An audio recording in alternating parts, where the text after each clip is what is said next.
Hello, hello, hello, everyone. Welcome back to another video.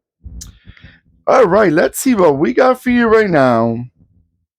We have a car that is really, really popular. It was a really popular car. Maybe in not in exactly this type of form of the car, but this brand and model was very popular in many parts of the world. But let's get to the point. What we got for you right now, it's a 143 scale resin model, so you know, 1978 Ford Taunus Turnier, which is probably station wagon in other parts of the world or state. You know, it really or caravan. They got so many types of ways of calling the state. To me, I'm used to saying station wagon. That's how we call the wagons or the states or the Turnier in North America at least. But when I mentioned before, it's such a popular car because the Ford Taunus it was super popular, especially this T2 and no TC2 they call it TC2. I guess it the TC2 was built between 1976 and 1979. And I really like this car. I think it was such a popular car around the world. Not in the station wagon form, in the Tournier form. It was popular in the sedan. That was the one that I remember seeing a lot back in like South America. Because as you probably know, it was actually built in like in Argentina. It was built and it was sold in few countries around Latin America.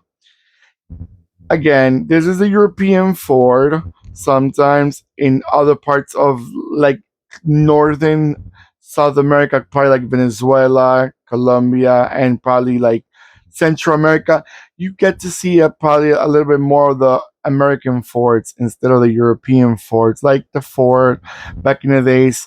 We could probably say like the Ford Crown Victoria, you know, or other Ford, the smaller Fords, so like the LTD, I think it was called the Ford LTD.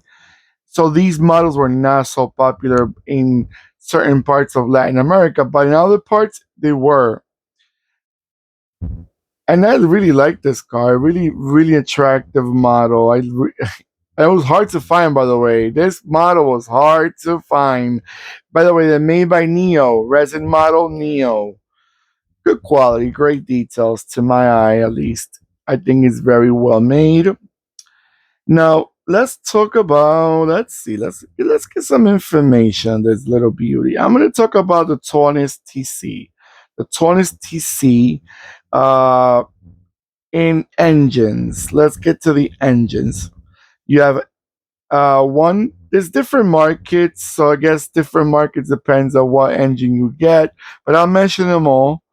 You got a 1.3, you had a 1.6, a 2.0, you had a then you had a 2.0 V6, and you have a 2.3 V6.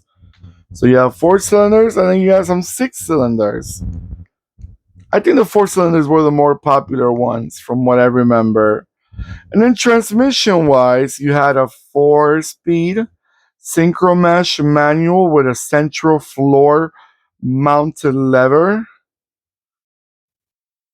Then you also had a 3 speed automatic transmission, and it was an extra cost with most engines. Obviously, it was not the basic model. Usually, especially in Europe or European models, automatics are usually the more expensive, the rare ones. They're not so popular. The one that barely people buy in like other parts of the world. But again, we always in North America we always like the odd couple, the ones that we don't follow the rules. In North America, it's quite opposite. Manual cars are more like a hobby for like a teenage kid or a youngster that likes those supercharged cars. Or if you buy like a sports car, and most of them are stick shift if they're Example, like a Ferrari, like a supercar, or like a Porsche or Lamborghini. And then you get the other ones. You get the other group are like the basic cars, the cheaper end, the ones that were a little more economical. They came without manual, but they were not the popular ones. Never, not like automatics. Never will, and I don't think there. I would never was, and I don't think it would never will, because the American way of thinking is let's make our lives simple. And if driving a stick shift, put it in drive and let's go. That sounds simple to us, and it kind of makes. It depends on where you live. Too, some countries they're very hilly, and I heard with transmissions they suffer a lot when you got a hilly road all over the place. So it really depends on where you at. It depends on the where you live, what you like to drive. Some people don't get used to automatics because they were raised training and stick shift. So it's just a mentality. Some people drink. Some people it's optional. Let's put it like that, guys.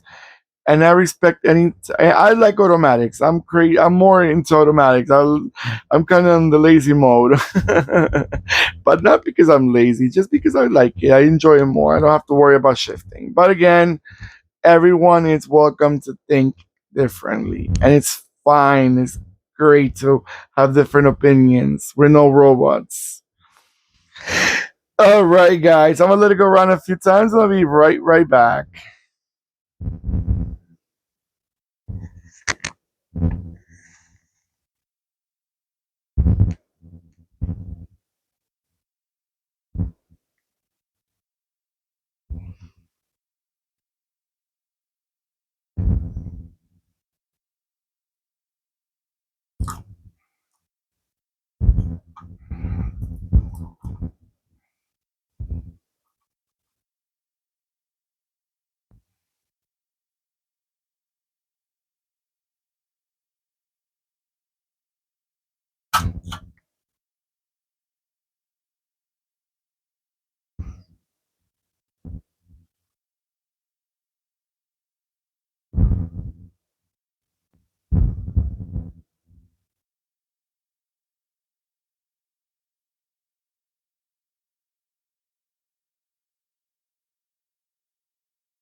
All right, guys. So, what do you guys think about these Fords from back in the late '70s, early '80s? Well, this model's more like late '70s. Did you find them attractive? Do you remember them? Do you still see them on the roads? Have you ever drove one of these? Were they reliable? So many questions, so many answers.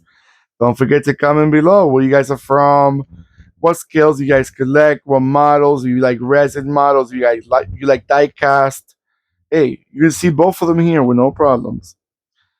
Every car is welcome in my world. All right, everyone. Don't forget to give me that beautiful thumbs up that I always appreciate. Thank you so much. Don't forget to click and subscribe. And when you subscribe, do not forget to click the bell next to the subscribe button that will remind you when I'm posting more videos. Take care of yourselves more than ever, and goodbye.